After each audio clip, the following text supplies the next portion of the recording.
Hello everyone, welcome to my channel इस cover से। और आप सुन रहे हैं अरेंज मैरिज एक नई शुरुआत। तो चलिए स्टोरी को स्टार्ट करते हैं पार्ट 30 के साथ। कपूर मेंशन अभी सिया को अपनी बाहों में उठाए हुए उसको कमरे में ले जाकर लेटा देती है।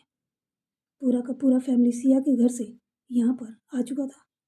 चाहत सिंघानिया कुछ दिनों के लिए यहाँ पे रुकने वाले थे, सिया को उसके दर्द से बाहर निकालने के लिए, एक माँ बाप का प्यार देने के लिए, ताकि उसे अपने माता पिता के खोने का दर्द तकलीफ जो भी है उसके दिल से बाहर निकल सके। माँ बाप तो माँ बाप होते हैं ना, जिन्होंने जन्म दिया है। जब एक बच्चे को पता चले कि उसके माता पिता इस दुनिया में नहीं रहे, वो भी कैसे उनकी मौत हुई, कितना दर्दनाक होगी ना। एक बेटी को अपने माँ बाप को एक झलक देखने को नहीं मिला। वो माँ बाप कितने तड़पे होंगे ना जब उन्हें पता चली होगी कि उनकी इकलौती बेटी इस दुनिया में नहीं रही। कैसे तकलीफ में होंगे, कितने तड़पे होंगे। सिया के पिता का दिमागी हालत बिगड़ चुका था अपनी बेटी को खोने के बाद। उन्हें तो ये तक नहीं पता था कि उनकी बेटी मरी नहीं है, जिंदा है, और एक बार फिर से उनके पास लौटेगी। उससे पहले ही वो इस दुनिया से चले गए। कितनी दर्द और तकलीफ की बात है।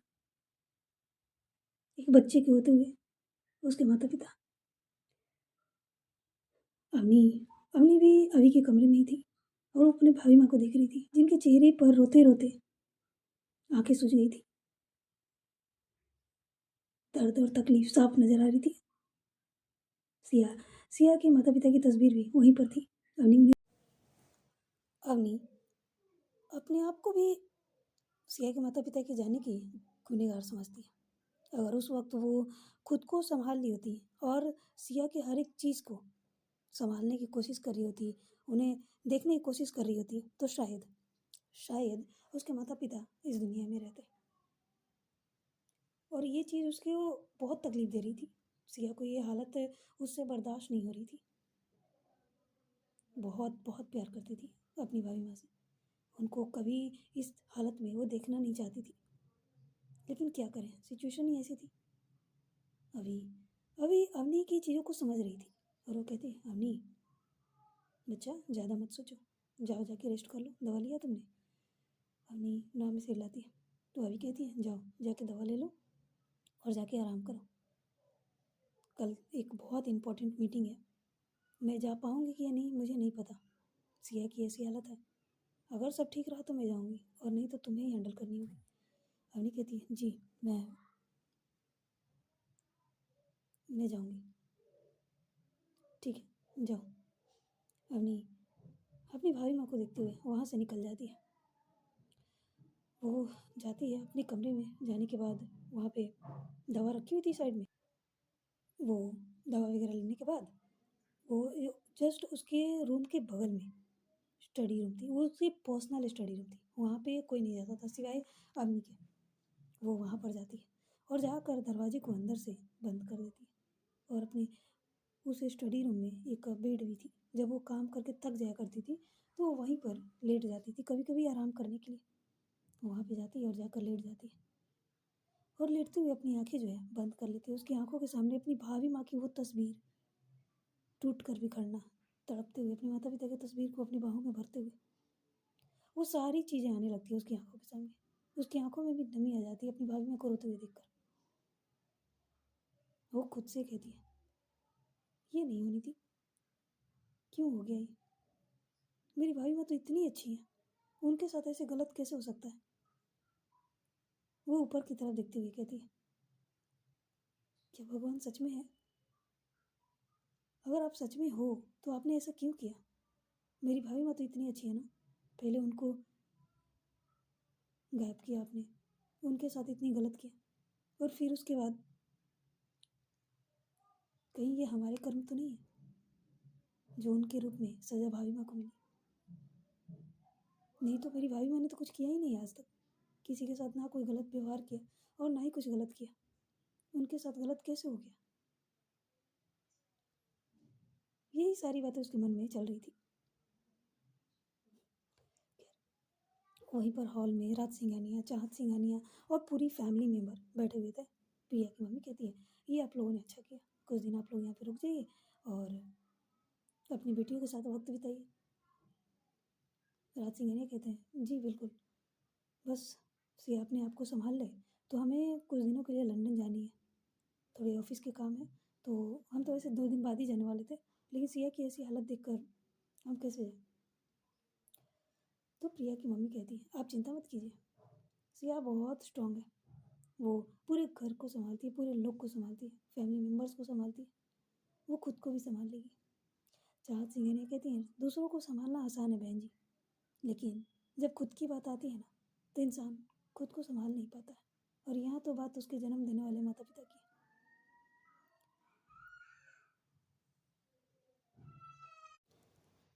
उनकी बातें सुनकर प्रिया की माँ हाँ में सिर लाती है। वहाँ पे प्रिया भी बैठी हुई थी, लक्ष्मी, रूही, श्रुति और राधिका। राधिका जो दरवाजे पे खड़ी थी और उसकी सारी बातें, उनकी सारी बातें वो सुन चुकी थी। राधिका अपनी बेटी को अपनी गोद में लिए हुए कपूर मेंशन आई हुई थी फैमिली से मिलने के लिए, पर जैसे ही उसके कानों में सिया से रिलेटेड चीज़ें, बातें उसके कानों में जाती है, तो वो भी समझ जाती है कि यहाँ पे आखिर चल क्या रहा है। तभी राधिका की आवाज़ सबके कानों में आती है, तो क्या भाभी माँ को सारी बातें पता चल चुकी हैं? सभी पीछे पलट कर देखते हैं, राधिका वहाँ खड़ी थी। राधिका दी, आप यहाँ पे? श्रुति कहती है। राधिका घर के अंदर आती है और आते हुए अपनी बेटी को प्रिया की मम्मी की गोद में देते हुए कहती है, भाभी माँ कहाँ है? सॉरी, भाभी कहाँ है? रोही कहती है, कमरे में। ठीक है, मैं आती हूँ मिलकर। ये बोलकर वो लिफ्ट की तरफ बढ़ जाती है, लिफ्ट में जाती है और 4th फ्लोर पर जाती है। वहाँ से जो है अभी के कमरे में जाती है, और वहाँ जाने के बाद देखती है कि अभी बस एक टक सिया को देखे जा रही थी बेड पर बैठे हुए, और सिया सो रही थी। दी, जैसे ही उसके कानों में राधिका की आवाज़ आती है, अभी जो है अपना सिर उठाकर देखती है। राधिका को देखकर उसके चेहरे पे हल्की सी स्माइल आ जाती है। वो अपना हाथ आगे बढ़ाकर उसको आने का इशारा करती है। राधिका अंदर आती है और आकर राधिका जो है सिया के दूसरी साइड में जाकर बैठ जाती है और उनके सिर सहलाते हुए कहती है, दी भाभी कैसी है? हाँ ठीक है, टूटी बिखरी सी है, ये तो होनी ही थी ना दी। जब दादी इस दुनिया से गई थी, हम भी कितना टूट गए थे। दादी हमारे लिए क्या थी सब जानते हैं।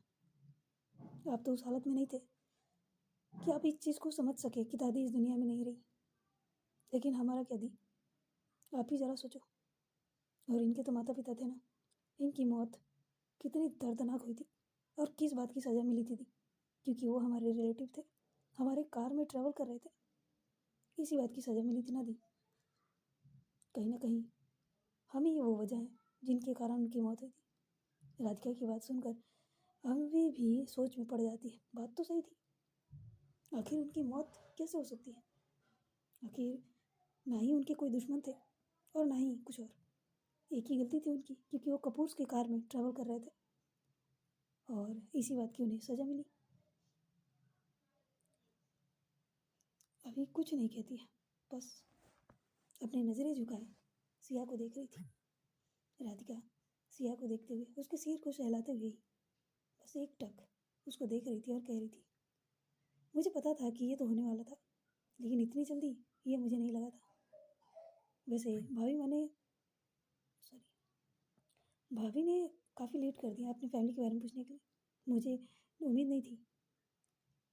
अभी कहती है, वो हमारी चीज़ों में बिजी हो गई थी, पहले मैं, फिर हमने, और फिर ये सब। हाँ दी, लेकिन दी सही में हम बहुत लकी हैं जो हमें भाभी मिली। अभी कुछ नहीं कहती। राधिका थोड़ी देर वहाँ बैठती है, सिया को देखती है, और हाँ, राधिका जो है अभी से कहती है, दी मुझे आपसे बहुत इंपॉर्टेंट बात करनी है। हाँ बोलो। दी, एक इम्पोर्टेंट केस आया हुआ है, एक मर्डर केस है, और इसमें जो है स्टेट के जो मंत्री है ना, उसका बेटा शामिल है। किस तरह का केस है, क्या हुआ है दी? एक्चुअल में उन लोगों ने एक फैमिली को लगभग खत्म ही कर दिया था। मंत्री के बेटे होने का बड़ा घमंड है थी उसको। एक्चुअल में वो और जिसके साथ घटना हुई है वो एक ही कॉलेज में पढ़ते हैं दोनों। एक एक सीनियर है और एक जूनियर। जिसकी मौत हुई है वो जूनियर है। वो लोग रैगिंग के दौरान उसके कपड़े निकलवा चुके थे, जिसकी वजह से वो शर्म के मारे कॉलेज की छत से नीचे। मर्डर या सुसाइड दी? ये सुसाइड ही है, बट अब उससे जुड़ी जा रही है तो इसे एक मर्डर की तरह देखी जा रही है। इसका केस, इसके पेरेंट्स मेरे पास आए, यहाँ तक कि मंत्री भी मेरे पास आया था अपने बेटे को बचाने के लिए। मैंने उसका केस लेने से मना कर दिया तो उसने मेरे सीनियर यानी कि मेरी फॉर्म के मेरी लॉ फॉर्म के एक सीनियर को उसने अपने केस को हैंड ओवर किया। और मुझे जो लड़का मरा है उसके तरफ से लड़नी है। अभी कहती है सच्चाई, जो सच्चा है और सच के लिए ही लड़ना है। दुनिया इधर से उधर हो जाए लेकिन हमने अपने रूल्स को नहीं बदलनी है। अगर मेरी कोई मदद चाहिए तो बोलना। तो राधिका कहती है दी मदद तो चाहिए,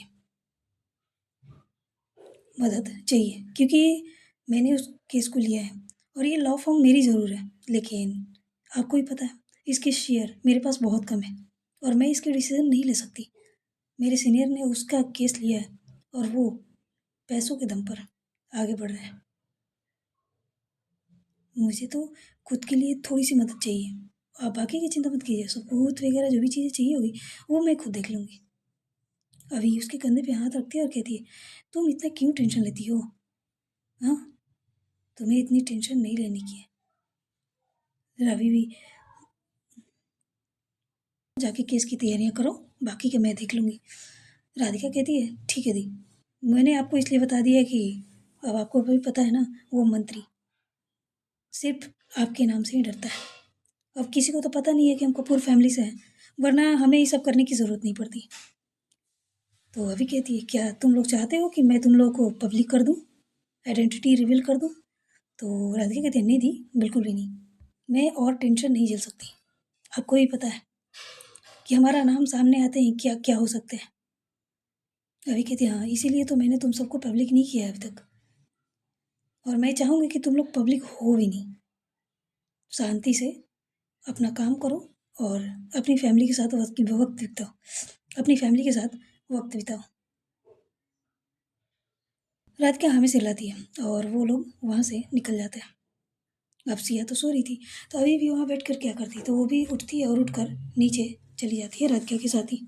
नीचे आते हैं सब लोग तो देखते हैं सभी जो है हॉल में बैठे हुए थे और सिया के बारे में ही बातें हो रही थी, उसके पेरेंट्स के बारे में, उससे रिलेटेड चीज़ें। अभी को आता देख सब लोग जो है अभी की तरफ देखते हैं और कहते हैं क्या वो होश में आ गई? तो अभी नाम में से लाती है ओके और बताओ। राधिका से पूछी जाती है कि और बताओ सब ठीक है? राधिका कहती है सब ठीक है। राहुल नहीं है नवाज जी? तो कहती है कि नहीं, वो राहुल ने 2 साल पहले अपना खुद का कंस्ट्रक्शन का बिजनेस स्टार्ट किया था।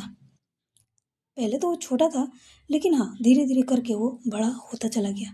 हालांकि अभी बहुत पीछे है लेकिन फिर भी पहले से तो बेहतर है और अपने फैमिली की देखभाल अच्छे से कर रहा है। और क्या चाहिए? राहुल जो कि सिर्फ सिया और रूही के साथ घूमना फिरना मस्ती मजाक करना इन्हीं सब चीज़ों में लगा रहता था। लेकिन कहते हैं ना जब जिम्मेदारियाँ आती हैं तो इंसान अपने आप को संभालना सीख जाता है। उन जिम्मेदारियों के तले दबने से बजाय उन्हें अपनाना सीख जाता है। खैर, वहीं दूसरी तरफ अमेरिका में अमेरिका में एक बहुत ही शानदार कमरे में, लेकिन हाँ कमरे में अंधेरा थी लेकिन बहुत खूबसूरत कमरा था। देखने में लगा था काफ़ी ज़्यादा लग्जरियस। वहाँ पे एक लड़की एक आदमी के सामने खड़ी थी और बार बार उसके सीने पर हाथ चला रही थी। वो आदमी जैसे मानो उसको इग्नोर कर रहा था या फिर उसकी हर एक हरकत को नोटिस कर रहा था। तभी उस आदमी का फ़ोन बजता है और वो फ़ोन रिसीव करते हुए कान में लगाता है। उधर से कुछ कहा जाता है और ये सुनने के बाद वो आदमी गुस्से से बौखला जाता है। वो अपना मोबाइल जो है फेंक कर दीवार पे मारता है, उस लड़की को धक्का दे देता है। वो लड़की जाकर ज़मीन पे गिर जाती है।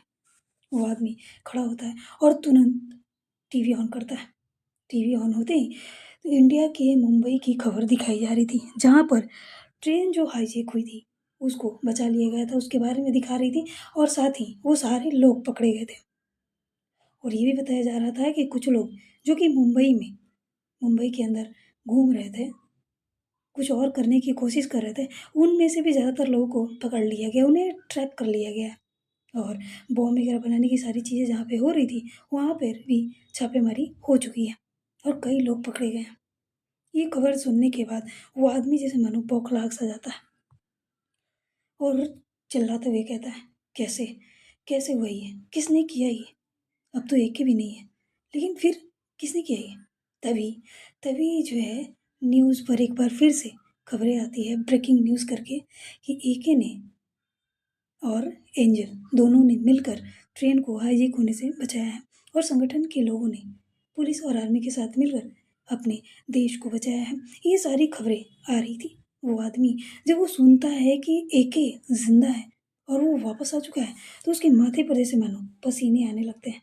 लेकिन फिर भी वो फिर भी वो कहता है, ओह तो तुम जिंदा हो और वापस भी आ गए, बहुत बढ़िया, तुम्हारा ही तो इंतजार कर रहे थे कि तुम आओ, तुमसे जो बदला जो लेनी है, हमारी पूरी माफिया गैंग को तुमने ख़त्म कर दिया। तो तुम्हें क्या लगता है तुम इतनी आसानी से अपना काम कर पाओगे? नहीं नहीं नहीं नहीं, बिल्कुल ही नहीं। यही सारी चीज़ें वो बोले जा रहा था। वो आदमी अपना फ़ोन तो देखता है तो वो टूट चुकी थी, तो वो दूसरा फ़ोन निकालता है और निकालते हुए किसी को कॉल करता है और कहता है, इंडिया की टिकट बुक करो। हाँ, अब इंडिया में रहकर ही काम किया जाएगा। ज़रा हम भी तो देखें एके का जलवा।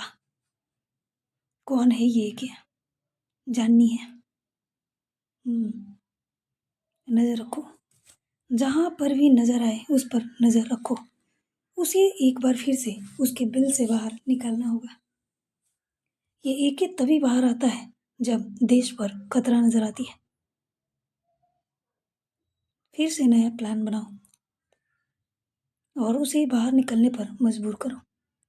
ठीक है, मैं जल्दी वापस आऊँगा। ओके। ये सारी बातें बोलने के बाद फ़ोन कट कर देता है। उसकी आंखों में गुस्सा साफ नजर आ रही थी और वो चिल्लाते हुए कहता है, एके एके एके, फिर से एके।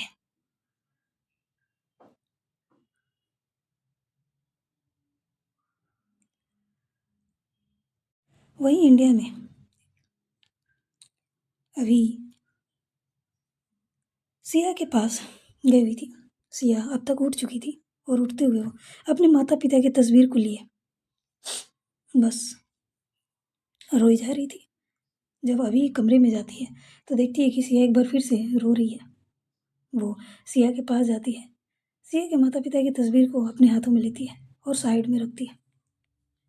उसके बाद अब अभी सिया को अपनी बाहों में भर लेती है और कहती है, मत रो ना प्लीज़। तुम्हें पता है तुम रोती हो तो दिल में कितना दर्द होता है, कितनी तकलीफ होती है। तुम मेरी जीने की वजह हो। तुम ऐसे टूट जाओगी तो फिर हमें कौन संभालेगा? सिया कुछ नहीं कहती, चुपचाप वहाँ पे बैठी रहती है। अभी कहती है, सिया, सिया मेरी बात सुनो। सिया अपनी नज़र उठाकर अभी को देखती है। अभी कहती है, प्लीज़ रो मत, नहीं करते ना ऐसे। तुम्हें पता भी है दूसरों को कितना तकलीफ होती होगी जब अपनी अभी जो है सिया को अपनी बाहों में भर लेती है और उसे समझाते हुए कहती है, सिया मत रो ना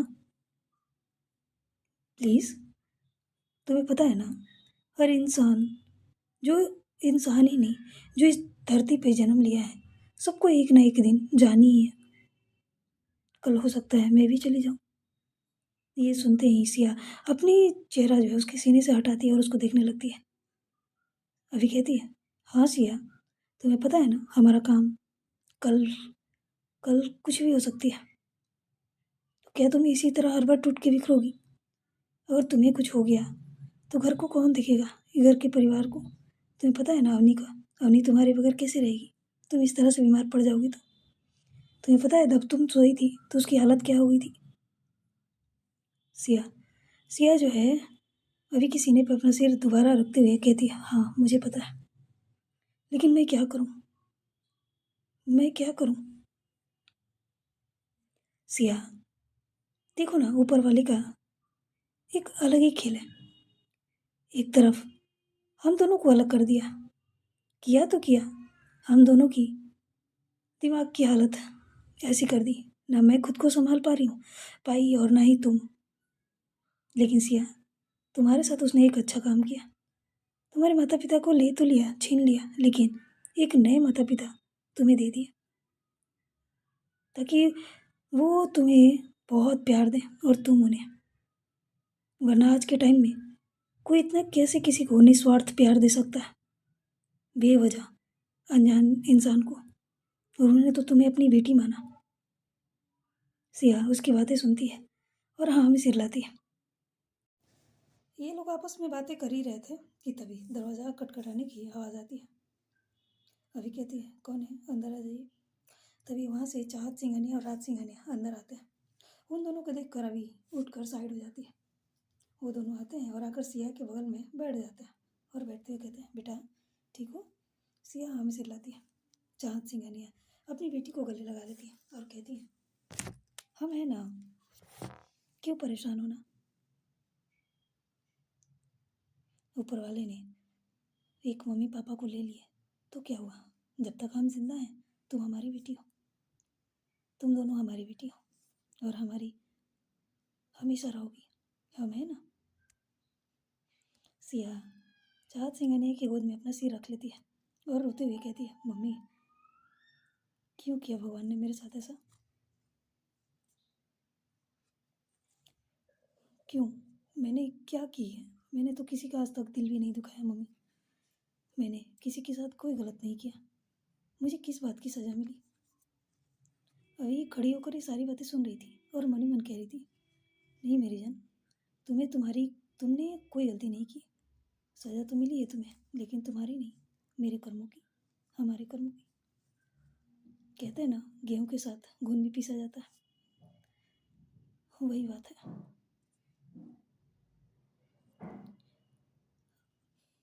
सिया की बातें सुनकर चाहत सिंह ने उसके सिर पे हाथ फेरते हुए कहती है, ये भी तो हो सकता है ना कि उनके समय पूरे हो गए हों।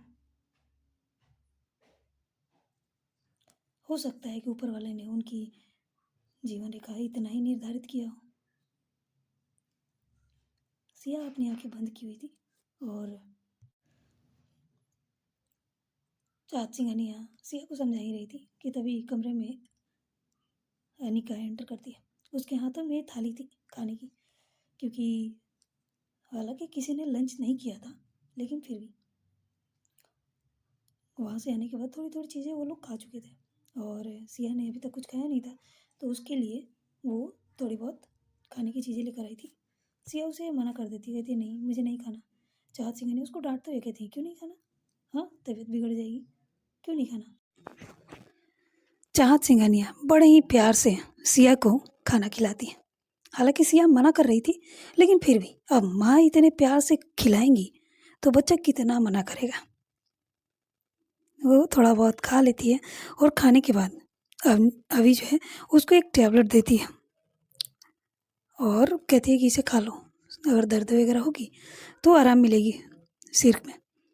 तो चाहत सिंघानिया मना कर देती है, कहती है नहीं इसकी कोई ज़रूरत नहीं है, मैं इसकी चंपी कर देती हूँ। ये बोलकर वो अनिका की तरफ देखती है तो अनिका तुरंत सिया के जो वहाँ बेड साइड में ड्रॉवर थी उसमें से कुछ ऑयल वगैरह थी तो हेयर ऑयल निकालती है और अपनी माँ के हाथों में दे देती है और कहती है ये लीजिए माँ। सिया सिया जो है बैठ जाती है उठकर, कहती है माँ इसकी कोई ज़रूरत नहीं है, रहने दीजिए ना। तो अनिका की माँ कहती है बिल्कुल भी नहीं, इतना रोया है तुमने, तुम्हारे सिर में दर्द हो रही होगी, हाँ ऐसे कैसे छोड़ दूँ, ऐसे कैसे छोड़ दूँ? मेरी बेटी इतना रोएगी, आँख देखा है अपनी आँख, हाँ, मिरर में खुद को देखना, आंखें सूज कर लाल पड़ी हुई हैं। ऐसे कौन करता है? तुम्हारे मम्मी पापा जब तुम्हें देख रहे होंगे तो उन्हें कैसा लग रहा होगा? उनकी बेटी उनकी वजह से इतना रो रो कर अपनी हालत ख़राब करके रखी है। ये सारी बातें वो बोल रही थी, समझा रही थी, और उसके सिर पर जो है ऑयल से मालिश कर रही थी, चंपी कर रही थी। सिया बैठकर अपनी माँ की बातें सुन रही थी और बस अपनी चीज़ों में खोई हुई थी। अपने माता पिता को याद कर रही थी, बीते हुए पल याद कर रही थी, कैसे वो अपने माँ पापा के साथ बैठकर खाना खाया करती थी, उनके साथ मार्केट जाया करती थी, पापा के साथ मस्ती किया करती थी, माँ के साथ किचन में काम, सारी चीज़ें याद आ रही थी।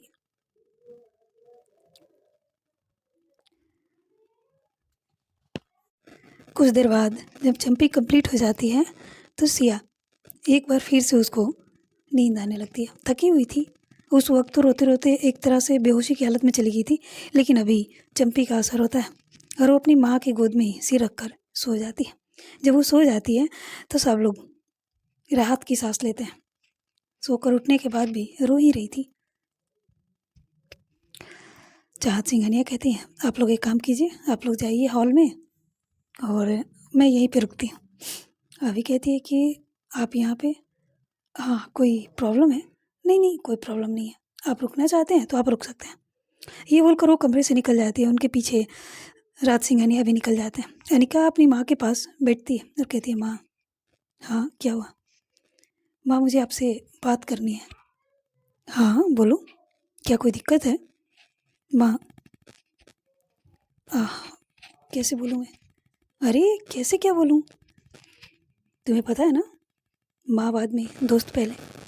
तुम अपनी सारी बातें शेयर करती हो ना, तो क्या प्रॉब्लम है? अनिका कहती है, माँ बात यह है कि मैं मैंने आपको बताया था ना कि मेरी एक क्रश है और वो कपूर फैमिली से बिलोंग करती है। हाँ तुमने बताया था तो? माँ वो ना वो ये माँ वो रावी कपूर है। ये सुनते ही माँ चौंक जाती है और कहती है, क्या बोल रही हो? हाँ माँ वो वही है। उसकी माँ अपने सिर पे हाथ रख लेती है और कहती है, तुम्हें पता भी है तुम क्या बोल रही हो? हाँ माँ, कहीं तुमने उसी कारण कुछ किया तो नहीं है ना? वो अपना सिर झुका लेती है। उसकी माँ समझ जाती है, चाहत सिंघानिया समझ जाती है कुछ तो हुआ है। वो कहती है, अनिका सारी बात बताओ, क्या हुआ है? अनिका जो है सारी बात बताना स्टार्ट करती है। रावी के लिए उसके मन में जो फीलिंग्स है, वो अट्रैक्शन है या सच में मोहब्बत प्यार, वो अभी खुद क्लियर नहीं थी, लेकिन खिंचाव तो महसूस होती है। और जो भी रात में हुई थी अवनी के साथ, वो सारी बातें भी बताती है अपनी माँ को। और लेकिन किस वाली बात जो थी ना, वॉशरूम में जो किस हुई थी, उस चीज़ को छुपा लेती। लेकिन हाँ ये कहती है कि टकरा गए थे और मैंने गुस्से में उनको थप्पड़ मारा था। ये सारी बातें बताती है। उसकी माँ जब ये सुनती है ना, तो अपनी बेटी को घूरने लगती है और कहती है, तुम्हारा दिमाग सही है? हाँ तुम करना क्या चाहती हो? तुम्हारी शादी हो गई है और तुमने खुद इस रिश्ते को एक मौका देने की बात की थी। जब वो रिश्ते में एफर्ट्स लगा रही हैं, तुम्हें अपना बना रही हैं, मतलब रिश्ते को एक नाम दे रही हैं, सब कुछ कर रही हैं, तो तुम्हें ऐसे नहीं करना चाहिए। तुम जिसे पसंद करती हो वो किसी और के साथ रिलेशन में है, तो तुम क्या करना चाहोगी? अपना शादीशुदा रिश्ता तोड़ना चाहोगी या उसका? क्या तुम्हें लगता है कि रावी कपूर तुम्हारी भावनाओं को समझेगी, जो पहले से ही किसी और के साथ रिलेशन में है? अनिका, तुमने खुद इस रिश्ते को एक मौका देने का मन बनाया था, सबके सामने बोला था। हमने पहले ही बोला था कि सोच समझ लो। क्या उस वक्त तुम्हें जरा भी ध्यान नहीं था कि तुम्हारे दिल में कोई है? अनिका कुछ नहीं कहती, वो चुप रहती है। चाँद सिंघानिया आगे कहती है, बेटा मैंने इस परिवार को जितना सोच समझा है, ये पूरा परिवार बहुत अच्छा है। मैंने कभी नहीं सोचा था कि इतना बड़ा फैमिली, इतने इंडिया के नंबर 1 में आने वाले लोग बिज़नेस फैमिली से बिलॉन्ग करते हैं, वो सभी इतने मतलब सुलझे हुए इंसान हैं। इनका फैमिली हर एक मेंबर, आजकल तो पैसे वाले लोग इतने घमंडी होते हैं, जैसे मानो कि वो पैसा ना होकर कुछ और हो। और ये देखो, इनके पास पैसों की गिनती ही नहीं है कि इनके पास कितने पैसे होंगे, और ज़रा भी घमंड नहीं है इनके अंदर। परिवार में इतने प्यार, इतना सम्मान, हर एक चीज़, छोटे बड़े हर इंसान के लिए। हमें ऐसा फैमिली कहीं नहीं मिलेगा। हाँ, उन्होंने तुम्हारे साथ फोर्सफुली शादी की है, लेकिन तुम ही ज़रा सोचो, क्या हमें ऐसा फैमिली, ऐसा रिलेशन कहीं पर भी मिलेगा? मुझे तो नहीं लगता।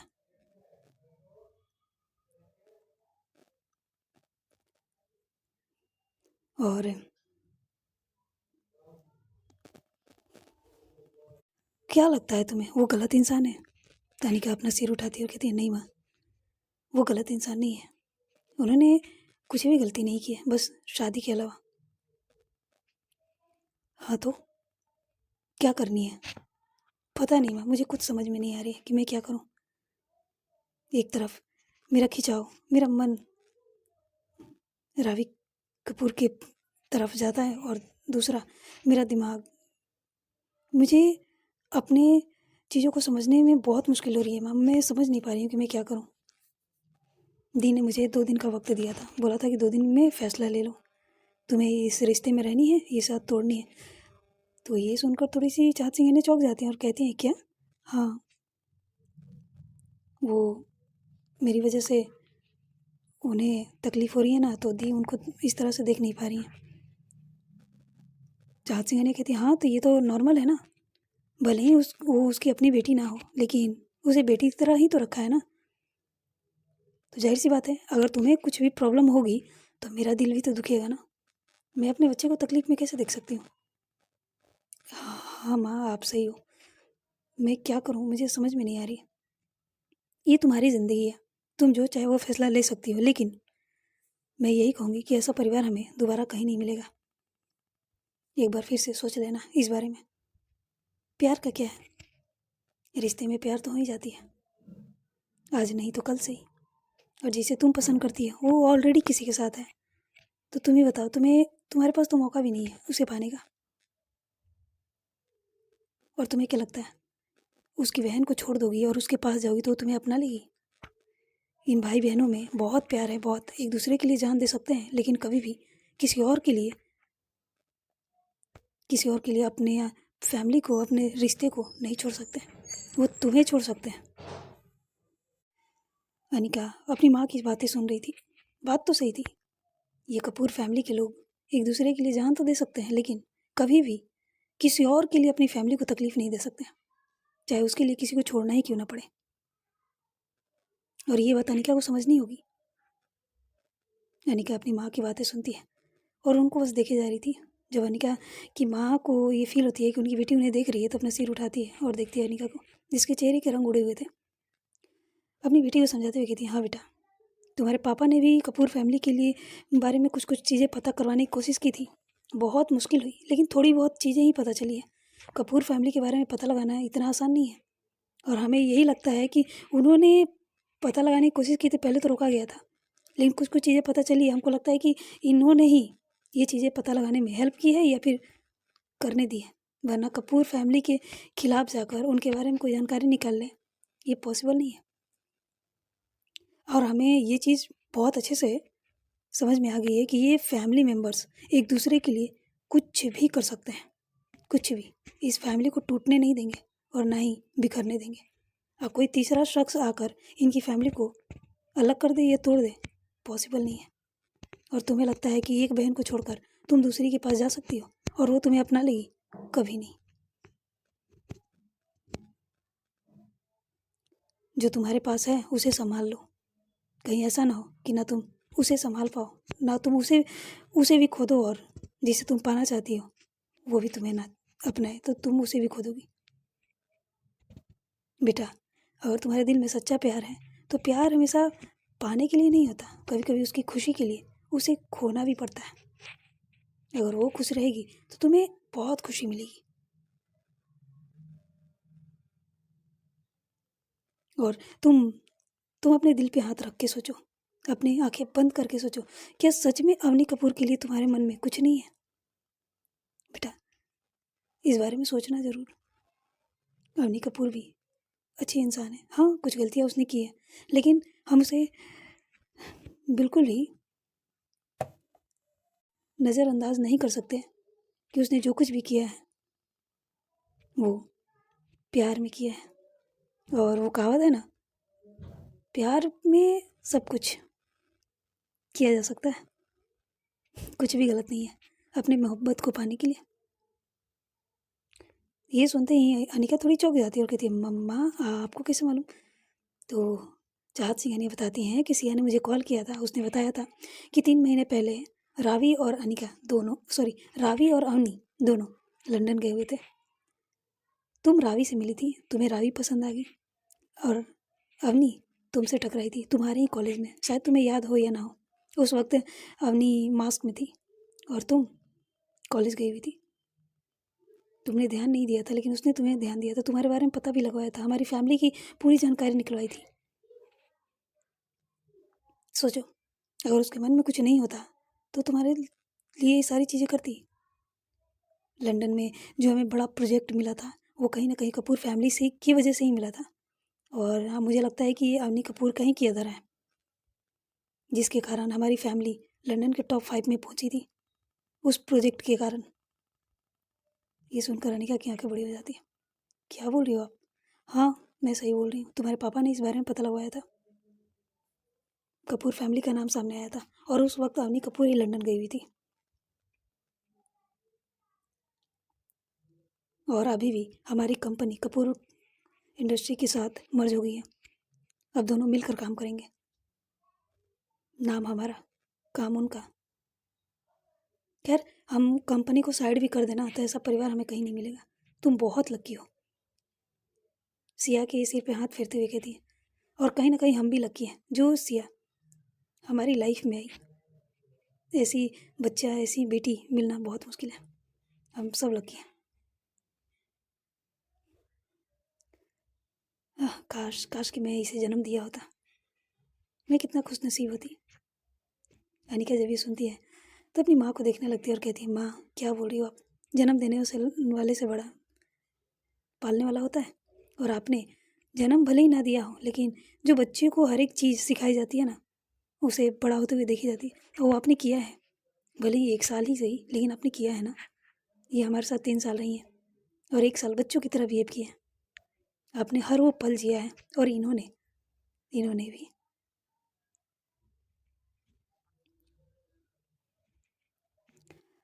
हाँ, क्या लेगी अनिका फैसला?